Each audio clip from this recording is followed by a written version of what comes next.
Nggak mungkin seorang gubernur datang ke kantor dengan semua dinas, semua badan, dia akan bisa mengendalikan sesuai maunya. Seluruh dinas itu, seluruh badan itu sudah berada di sana berpuluh tahun. Dan seorang yang menjadi kepala dinas itu sudah bekerja minimal 20 tahun. Kalau nggak, dia nggak jadi kepala dinas. Nggak ada. Jadi dia sudah semuanya sudah berjalan dengan kebiasaannya. Sementara elected leaders itu datang dengan ide mau melakukan perubahan. Okay? You are coming to institutions that everyone else but you don't want to make change. I'm going to continue what I'm doing gitu. Terus hey, you are elected official, come go. Udah gitu kan. You're elected guy, welcome gitu. Begitu masuk kantor, semuanya not on your side dalam artian mau berubah. Mungkin politically I voted for you, mungkin iya. Saya pilih Anda, nggak pilih yang satu bisa. Tapi begitu sampai pada ngerjain berubah, aduh sebentar. Why should I change? Okay? Langkah pertama yang saya lakukan adalah membentuk delivery unit. Delivery unit, kenapa tangan saya cuma 2, jam saya cuma 24, nggak bisa ditambah. Jadi saya bikin delivery unit. Delivery unit ini siapa?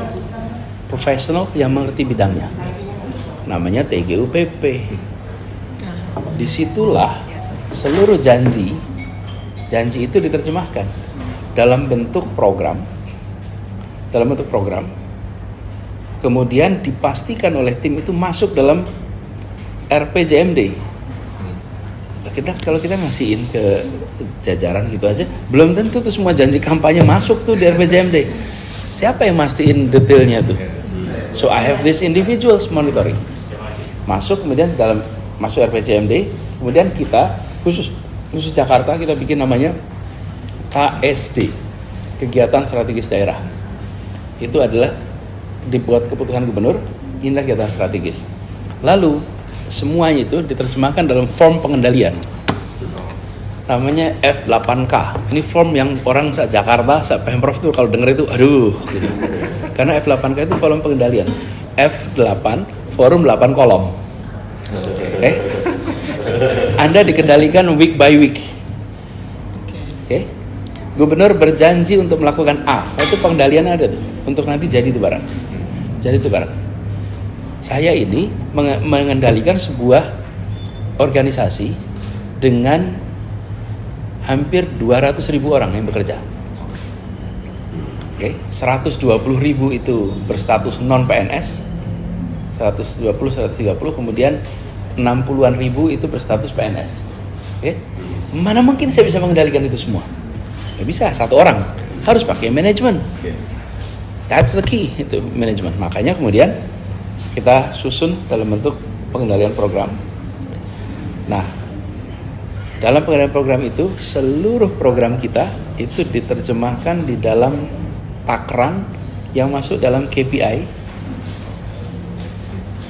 dan KPI-nya masuk kepada TKD, tunjangan kinerja. You don't achieve, your pay get lower. Jadi kita bukan menambah. Anda udah ada gini. Kenapa kok mulai begitu? DKI Jakarta itu salary-nya PNS tinggi sekali. Jadi nggak apa-apa, kita nggak mau nurunin, tapi targetnya ini. So it's not incentive ya Pak? Udah gede banget. 12-18 juta. Wow. Coba Anda bayangkan dengan angka segitu, kalau jadi wali kota berapa kira-kira? 3 kalinya. 75 juta. Oke. Jadi Sekda itu 120 juta. Wow. Jadi begitu saya biaya hidup, nomor 1 ini pangan. Pengendalian pangan. Kawan sekalian, Bapak sekalian, pengendalian pangan itu satu yang kami rubah. Kami membuat seluruh suplai pangan diurus oleh BUMD, seluruh demand diurus oleh SKPD. Jadi nggak dua-duanya. Suplai itu pasokan, semuanya BUMD. Kemudian SKPD nggak boleh lagi ngurusin suplai. Jadi dinas peternakan, mereka nggak usah ngurusin supply. Anda ngurusin demand, titik. Your part is managing demand.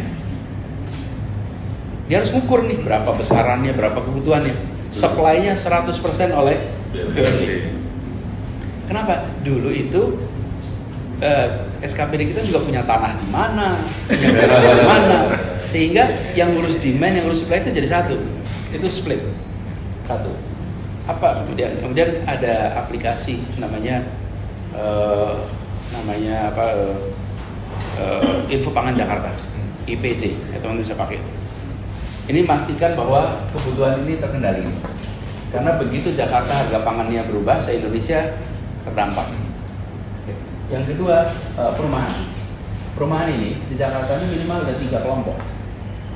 Kelompok yang punya processing power. Processing powernya itu besar ya. Kemudian di sini di ambang batas. Oke. Yang ketiga itu adalah yang lemah atau kecil. Ini strong purchasing power, ini weak purchasing power. Semuanya perlu rumah. Approach-nya apa? Untuk yang strong purchasing power, market mechanism udah menyelesaikan. Jadi kayak kita ini udah nggak perlu apa-apa. Jadi kalau Mas Adi cari rumah, udah bisa langsung cari ke developer, bisa itu. Nah, ini rombongan yang punya strong purchasing power. Yang kedua itu dalam ambang batas. Batas itu artinya bisa nyicil tapi nggak punya tabungan. Kira-kira banyak di ruangan ini. Kira-kira banyak. Benar kita. Ya? Mereka itu di mana? Mereka itu orang yang antara UMP sampai 15 juta. Itu adalah mereka yang bisa dibilang punya power sekali belum, tapi cukup. Biasanya apa? Kontrak. Numpang. Kenapa? Belum bisa kredit. Ini masuk namanya DP 0 rupiah. Bisa bayar bulanan, nggak bisa bayar DP. Karena nggak punya uang untuk bayar DP. Oke? Yang kelompok yang lemah siapin rumah susun. Oke? Kira-kira gitu. Ini bagi mereka yang membutuhkan rumah. Bagaimana dengan mereka yang sudah tinggal di Jakarta? Diamankan biar nggak terusir. Kenapa? Kenapa tidak terusir?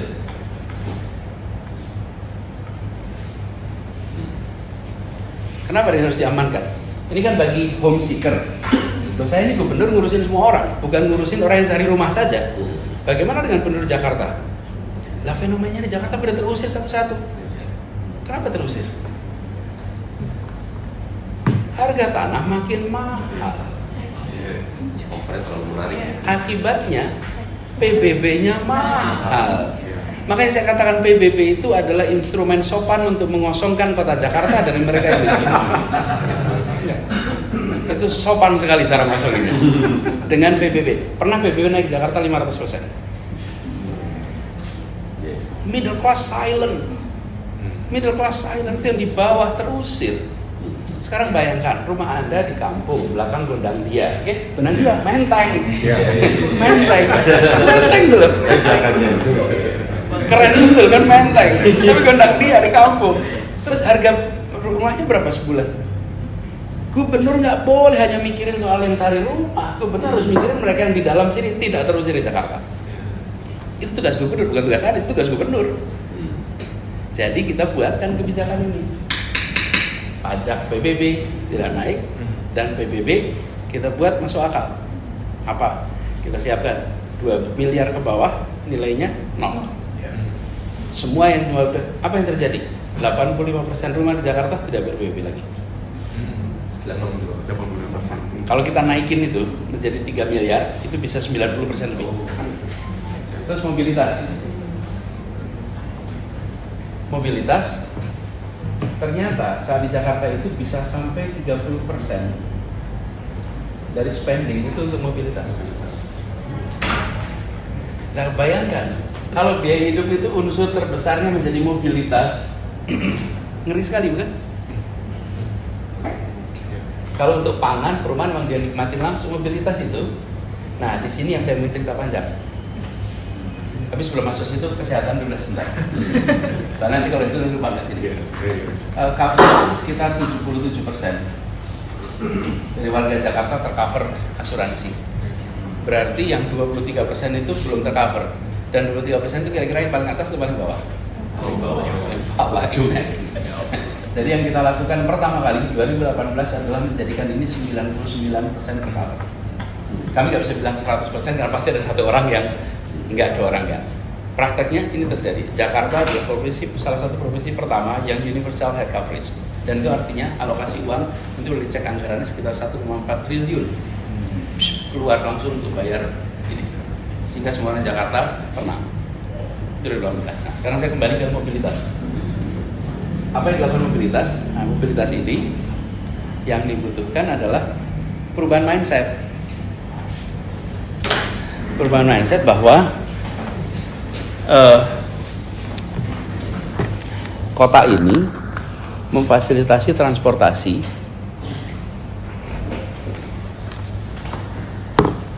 untuk semua. Yang terjadi adalah kami, pemerintah, selama bertahun-tahun, polisinya gini, kami bangun jalan, kendaraannya Anda pilih sendiri, dan kami akan berikan subsidi BBM-nya. Kira-kira mindset kita begitu. Anda pilih sendiri mobilnya, tergantung ke daya beli Anda. Yang makmur belinya mobilnya A, yang kurang makmur B, dan lain-lain. Terus yang kurang lagi motor. That's your choice. Kami pastikan jalannya rapi. Ketika itu dikerjakan beberapa dekade, gridlock. Gridlock, karena semua orang melakukan rational choice. Ini contoh gimana rational choice itu nggak bisa kumulatif. Ini yang kita belajar dalam sekolah. Dulu kan katanya rational choice individual itu menjadi kolektif rational. Enggak. Ini contoh rational decision individual level menjadi irrational collective level. Ketika menurut satu orang itu beli motor itu rasional, ketika sejuta orang melakukan yang sama, gridlock. Itulah yang terjadi di kota ini. Jadi putusan kita adalah mengubah dari car oriented development menjadi transit oriented development. Sekarang public transport kita itu 82% warga Jakarta itu punya akses ke kendaraan umum. Ini contoh. Bisa ditunjukin itu jumlah sidewalk aja. Oh, sorry, sidewalk. Ini dia. Jadi pedestrian itu 240 km sidewalk terbangun, 103 km bike lane terbangun, 67 terbangun. Bukan hanya di sekitar Sudirman, tapi di seluruh Jakarta. Ini satu ikhtiar kita mengubah mobilitas sehingga yang semula ini 30% biayanya mudah-mudahan nanti bisa turun sampai 8%. Sehingga tujuan ini biaya hidup dan mobilitas akan terpenuhi. Langkah yang kita lakukan ini inline. Jakarta itu kemudian bangun public transport untuk membantu mengurangi efek emisi rumah kaca. Kemudian kita juga punya tujuan sosiologis. Tapi sebelum masuk sosiologis saya ketemu ini dulu. Kita tunjukkan apa yang terjadi sesudah diadopsi. Yang terjadi kita bangun sebuah sistem namanya Jaklingko. Operator kendaraan umum di Jakarta itu ada banyak. Ini operator kendaraan umum. Namanya ada KWK, Metro Mini dan lain-lain. Ini semua operator. Kemudian di sini namanya penumpang.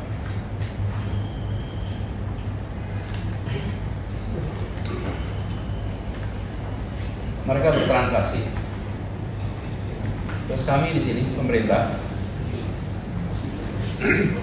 itu membuat regulasi yang mengatur agar transaksi ini terjadi. Oke? Kami juga membuat regulasi tentang rutenya dan lain-lain. Tapi transaksinya antar ini.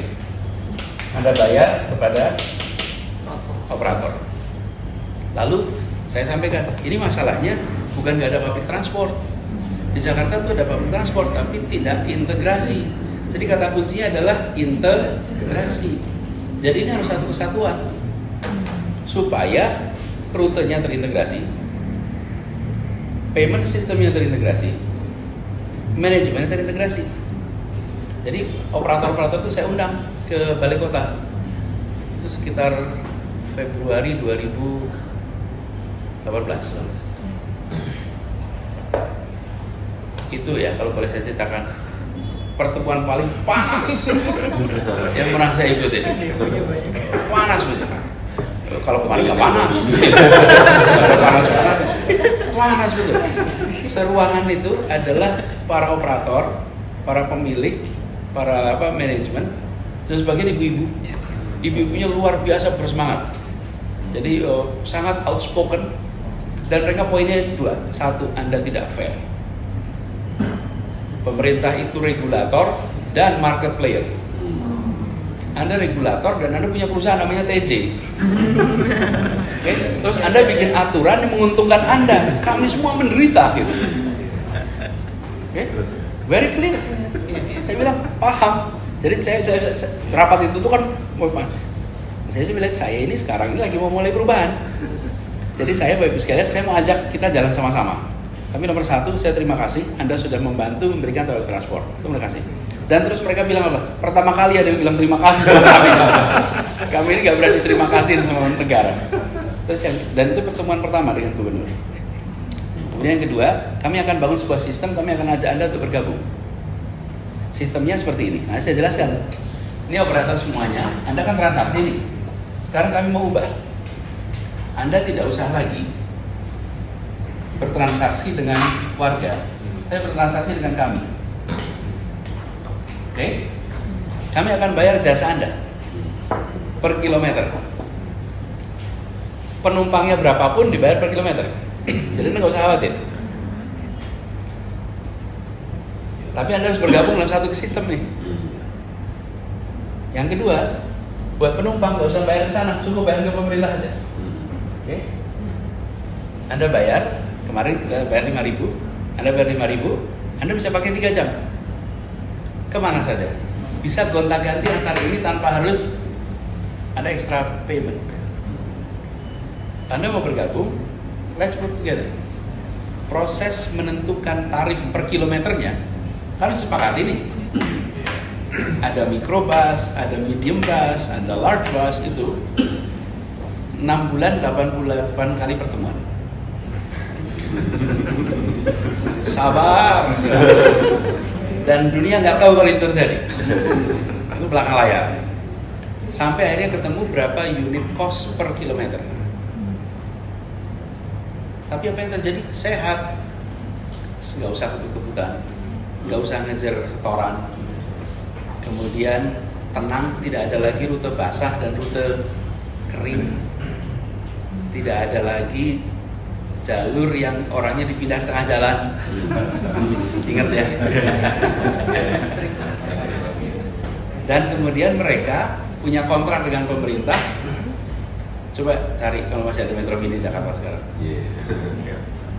Apa yang terjadi? Mereka punya kontrak ke pemerintah, perusahaannya ganti armadanya tanpa harus kami perintahkan, ganti.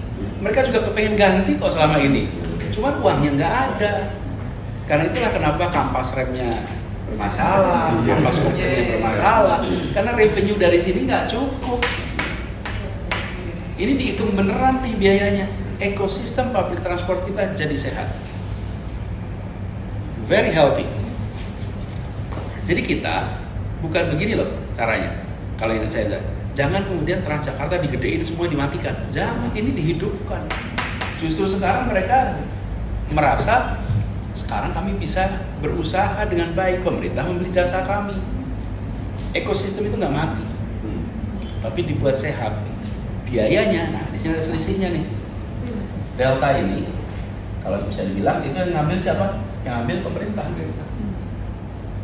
Biaya di sini misalnya alfa, di sini beta, kemudian terjadi kan? Ada kenyataan ini. Kenyataannya begini nih. Siapa yang absorb? Yang absorb adalah subsidi dari pemerintah.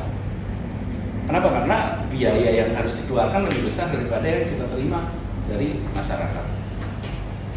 Nah, ini teman-teman yang kemudian kita masukkan sebagai subsidi. Begitu ini terjadi, terjadilah perubahan di masyarakat. Perpindahan dari kendaraan pribadi ke kendaraan umum muncul. Sayang tengah-tengah itu terjadi, muncul pandemi. Ya kan pandemi orang nggak naik kendaraan umum itu. Bayangkan dari 350.000 jadi 1 juta. Itu ride. Ridership. Daily ya Pak ya? Daily. Daily ride. Jadi ada 1 orang sekarang yang naik 1 juta orang yang naik kendaraan umum. Nah kita berharap by 2030 4 juta. Kalau 4 juta orang bisa naik kendaraan umum, Jakarta akan menjadi kota di mana biaya mobilitas akan murah. Terus kemudian kita turun ke level, ini adalah ranking kemacetan dunia. Kita sekarang itu kemacetannya, tingkat kemacetan kita lebih baik daripada Tokyo. Tokyo itu nomor 17 ya. Tokyo 17. Ini padahal Tokyo itu public transportnya sempurna. What does it tell you? You have perfect public transport, okay? Yet your congestion level is 17 in the world most congested. Artinya public transport maybe is not a substitute for congestion, okay? Tapi public transport memberikan apa? Certainty. Kalau naik public transport dari sini ke sini 34 menit udah pasti. Oke. Jadi yang diberikan public transport seperti sebuah kota bisnis yang modern, yang diperlukan adalah facility that provide you certainty. Kenapa? Ya kalau congestion itu tergantung jumlah mobil dan panjang jalan, bukan soal ada public transport dan tidak. Has nothing to do. It's a simple logic. Saya mencoba berpikir kita harus mentarget the true unity. Dan true unity itu ketika masing-masing kita nggak menonjolkan our own identity, gimana mempersatukan? Itulah sebabnya muncul konsep. Kita ini punya 3 ruang. Ruang pertama di rumah, kemudian ruang kedua itu tempat kerja atau sekolah bagi yang belum kerja. Di rumah. Terus ada ruang ketiga namanya public space. Ini ruang ketiga. Nah, ruang ketiga ini itu yang kami coba lihat sebagai tempat yang mempersatukan. Apa aja ruang ketiga itu? Yang paling gampang kita sebut adalah taman, mall, betul kan? Kemudian macam-macam tuh. Nah, ketika saya lihat-lihat selama ini yang banyak menyediakan ruang ketiga itu private sector. Jumlah mall di Jakarta sampai jumlahnya sebanyak itu karena itu adalah tempat ruang ketiga, bukan di rumah tapi juga bukan di, karena rumahnya sempit, kampungnya sempit, kompleksnya kecil, maka cari mall. Nah, kalau ruang ketiga itu disediakan oleh private sector, pasti private sector itu menentukan segmennya. Saya bikin mall, saya tentukan saya mau segmen A, A-, B, C, D, betul kan? Yeah. Jadi dia bikin mall A, B, C. Teman-teman perhatikan Bundaran HI. Ada 3 mall di situ. Ya. Ya kan? Apa aja? Grand Indonesia, Plaza Indonesia, sama Tamrin City. Yang ke Tamrin City nggak berani masuk Plaza Indonesia.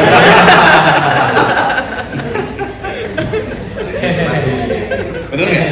Sebaliknya. Yang ke Plaza Indonesia nggak mau ke Tamrin City. No way. Grand Indonesia yang ke sana nggak masuk sebelahnya. Jadi saya melihat ini this is a problem. We gotta solve this. Dan gubernur itu bukan soal hard infrastructure yang bisa difoto. Gubernur itu juga bicara tentang gimana perasaan kebersamaan di kota ini. Harus diikhtiarkan. Soal berhasil apa tidak soal lain, tapi harus diusahakan. Jadi kami potongnya horizontal untuk menjangkau semua. 1, public transport. Public transport itu tujuannya mempersatukan, bukan cuma memindah badan orang dari satu tempat ke tempat lain. Kenapa public transport tujuannya mempersatukan? Di public transport tidak ada VIP, tidak ada reguler. ngantrinya sama, berdirinya sama, duduknya sama, posisinya sama, semua. Anda mau pejabat paling tinggi, mau CEO, mau jobless, same. Jadi public transport tujuannya mempersatukan. Terus kedua, bikin taman yang banyak. Saya tunjukin jumlah taman kita. Taman itu bukan banyak. Kita ini membangun ada 370 taman direvitalisasi selama 4 tahun ini. Lalu sekarang ini 91% penduduk Jakarta dalam jarak 800 meter ketemu taman. Anywhere di Jakarta. Idealnya nanti ini taman-taman kita. Jadi mindsetnya itu sama, mempersatukan, tapi nggak ngikutin paradigm lama. Karena itu gubernur nggak bicara tentang toleransi dan lain-lain. Cuma memang saya sering ngomong begitu. Enggak, bukan saya nggak peduli, cara ngedressnya beda. Dengan bikin public transport, you're blending. Dengan bikin park, you're blending. Sidewalk itu membuat yang namanya berjalan kaki itu menjadi mempersatukan. Itu di sidewalk itu nggak ada yang merasa minder. Apakah ada orang datang ke sidewalk itu merasa saya nggak seharusnya berada di tempat ini? Nggak ada. Salah kostum di sana. Salah nggak ada. Ya, ini banyak sekali tadi yang menarik dan terus terang banyak konsep-konsep yang kalau dari luar itu, kalau dari luar gitu saya melihatnya, wah kenapa ya ini Jakarta semakin cantik saja gitu ya, tapi ternyata di bawah kecantikan itu ada sesuatu yang lebih substansial gitu, dan bahwa memang tadi ada konsep garden jadi park, terus kemudian kenapa transportasi, so we're united by public transport, that's very powerful I think. Banyak sih sebenarnya, cuma mungkin pembuka aja ya. Jadi mungkin selama 5 tahun ini menurut Bapak apa sih yang you talk about bureaucracy dan tadi banyak kesulitan orang untuk berubah gitu. Tapi kemudian apa yang paling susah untuk dirubah dari untuk transforming Jakarta to create change, what's the hardest thing? Jadi Pak, kalau bisa yang paling kompleks ya, itu bagaimana fase itu menerjemahkan jadi eksekusi. Dan kami beruntung ini dipimpin oleh namanya Pak Amin Subekti. Pak Amin Subekti itu adalah seorang akuntan by training, tapi juga dia ekonomis dulu di World Bank, pernah menjadi salah satu direktur di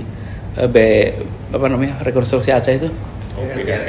BRR, lalu pernah menjadi direksi di PLN, Pertamina. Jadi dia punya pengalaman pemerintahan, punya pengalaman swasta. Jadi dia yang berada, kalau di kita tuh chief of staff. Dia chief of staff yang menerjemahkan ini dalam bentuk langkah detail, dan dia yang monitoring week by week. Seluruh timnya melakukan. Nah, itulah yang menurut saya kalau bisa dibilang salah satu faktor sukses. Yang kedua adalah dedicated ASN. Kita ketemu ASN DKI yang champion for change, dan kita bersyukur sekali bahwa mereka itu on the leadership. Kalau nggak akan bisa jalan. Perhubungannya Safrin yang paham sekali, yang progresif, asisten perekonomiannya yang paham, yang progresif. Jadi kita tuh sekarang tuh punya orang-orang yang very professional, sangat menguasai bidangnya, punya pengalaman dan mau belajar. Jadi itu tim yang solid. Sesudah itu soal delivery aja. Saya hanya berharap bahwa namanya juga harapan, tapi haknya kan pada yang berikutnya. Berharap bahwa meritokrasi ini dipertahankan.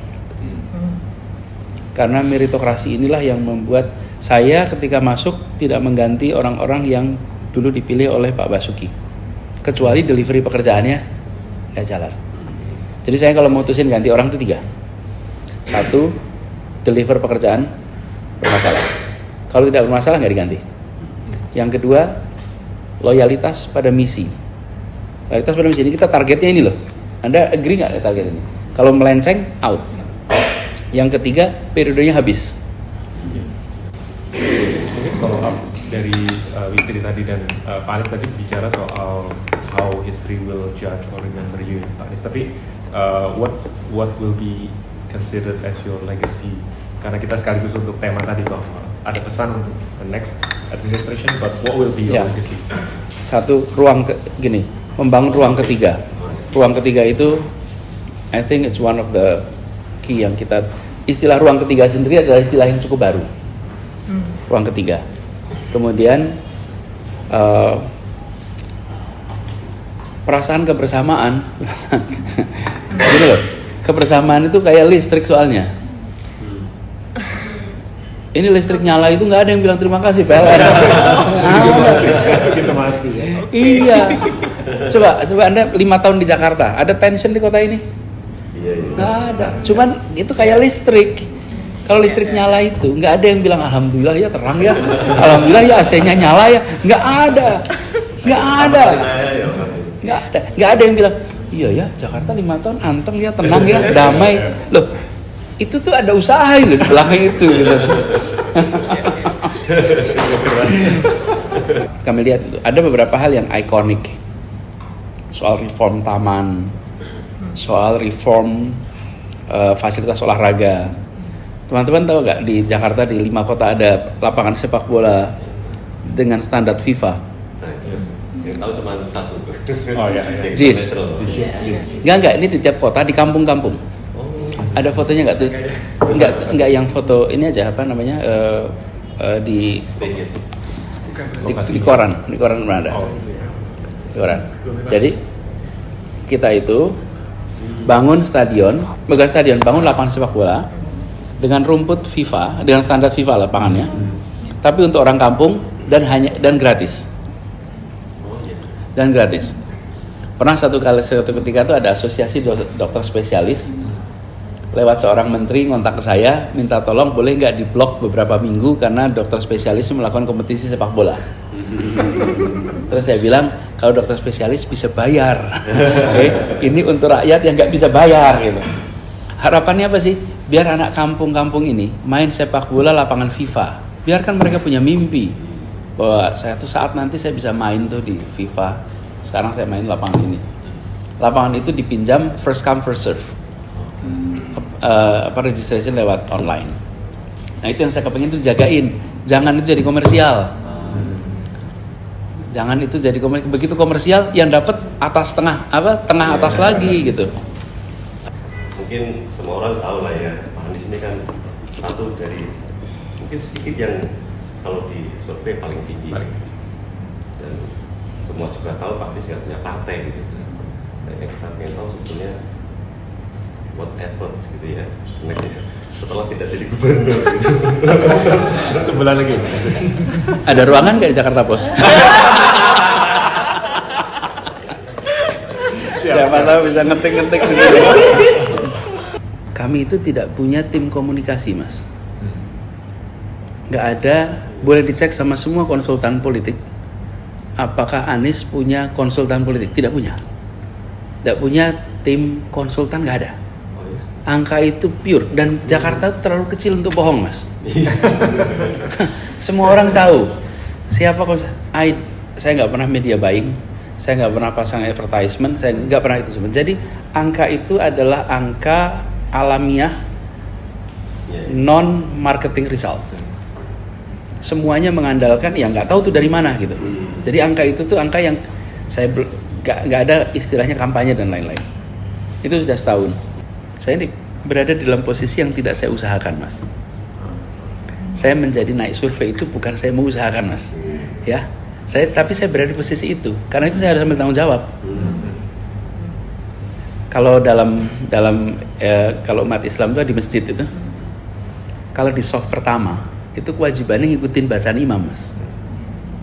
Kalau nggak mau ngikutin bacaan imam, jangan di soft pertama. Gitu. Bener nggak, Mas Rene? Iya kan? Kalau imam batal kita siap gitu. Iya. Nah saya ini berada di soft pertamanya itu bukan karena misahin orang terus maju ke depan, kegeser kanan kiri saya masuk ke depan, ke kanan kiri. Jadi sekarang saya posisinya bersiap. Cuman saya beruntung aja selama ini dalam posisi lebih independen. Saya bisa ketemu siapa saja tanpa harus permisi pada siapa saja. Saya mau ketemu partai manapun, nggak perlu kelanduan sama siapapun. Satu lagi nih nyambung Iqmal. Silakan. Kemarin kan waktu menikahkan itu jadi viral foto putrinya yang tidak berjilbab. Jadi itu saya sih sangat membantu ya dalam hal disconnect antara Pak Anies dengan kelompok radikal. Saya itu satu hal yang baik. Nah, pertanyaan saya itu gini, Pak Anies ini diasosiasikan dengan Muhammadiyah. Sementara kelompok terbesar di sini kan Pak Anies gimana tuh lihatnya? Jadi saya ini diasosiasikan dengan beda-beda, Mas.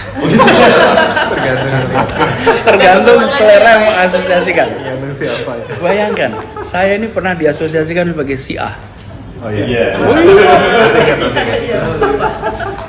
Musuhnya Syiah itu siapa sih? Wahabi. Saya pun diasosiasikan Wahabi. Lu kan piye itu loh. Mbok yo mengasosiasikan itu yang rada nyambung gitu. Saya diasosiasikan Syiah, di waktu bersamaan diasosiasikan saya Wahabi. Inilah konsekuensi kalau you are being center dan you're not part of anything. Tergantung mau dilihat dari mana tuh. Dianggapnya nanti saya dekat sama sana. Sama. Ya Muhammadiyah juga gitu. Pak Anies kok salawatan terus acaranya. Ikut loh. Tadi malam gitu salawatan sama bib saya. Jadi yang Muhammadiyah juga Pak Anies kelihatannya deket banget sama NU ya. Yang NU juga bilang Pak Anies sih kelihatannya Muhammadiyah gitu. I'm Islam period gitu kan kira-kiranya. Nah, tapi kan sederhananya gini, Anies adalah garis keras, gitulah kira-kira, ya. Anies adalah ultra kanan, Anies adalah garis keras, Anies adalah Habib Rizik, Anies gitu kan, kira-kira kan, itu kan apa persepsi. Nah, saya itu dapat label itu kan habis pilkada. Sebelum pilkada kan tidak. Jadi gimana? Ya I let it go aja, nggak apa-apa, biarin aja. Kenapa? Buat apa persepsi dilawan dengan kata-kata? Saya nggak bisa menjawab persepsi dengan kata-kata. Kata dia, saya A. Masa saya bilang, saya B? Nggak usah. Yang saya butuhkan waktu. Karena itu I give no interviews to international media selama 3,5 tahun pertama saya tugas. Kenapa? Karena international media tahunya cuma ini. Dia nggak tahu soal transportasi, dia nggak tahu lah. Dia kalau audiensnya dia kan di luar sana. Tahunya adalah ada gubernur Kristen minoritas dikalahkan oleh umat Islam dengan foto ribuan orang itu kumpul. Terus this is the guy, kan gitu kira-kiranya. Nah, terus saya mau bilang A, B, C, D, F, G, nggak usah. Apa sih konsekuensinya kalau Anies radikal? Maka dia akan mengambil kebijakan yang mencerminkan itu kan. Nah udah, saya udah jalan nih. Sekarang udah 5 tahun nih. You tell me, show me policy di mana Anies ekstrim, di mana Anies unfriendly pada minoritas, di mana Anies tidak menunjukkan sikap toleransi, di mana Anies tidak memberikan kesempatan. Kalau itu ditemukan, maka yes, your assumption is correct.